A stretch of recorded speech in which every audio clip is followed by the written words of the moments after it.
Hello বন্ধুগণ, কথা আজকের পর্বে দেখতে পারবেন কথা অগ্নিকে জড়িয়ে ধরে একটা চুমো দেন। বলে, পাচক মশাই, আমি তোমাকে ছাড়া কোনোদিনও যাব না। লাইক দিয়ে বিস্তারিত জানতে থাকুন। অগ্নি কথাকে সুস্থ করার জন্য রাতে কফি পর্যন্ত খায়নি।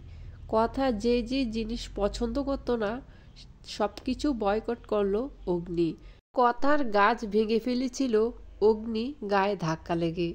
সে ভাবতে লাগলো, হয়তো এই গাছকে আমি আবার যদি জীবিত করি তাহলে হয়তো কথাও জেগে উঠবে। তখন কথার কাছে নিয়ে তুলসী গাছে গোবর সার দিল, পানি দিল।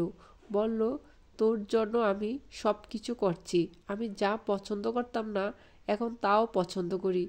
তুই তাড়াতাড়ি জেগে উঠ কথা। কথা এমন সময় ডাক দিয়ে বলে, পাচক মশাই, আমি আপনাকে ছেড়ে কখনোই যাব না।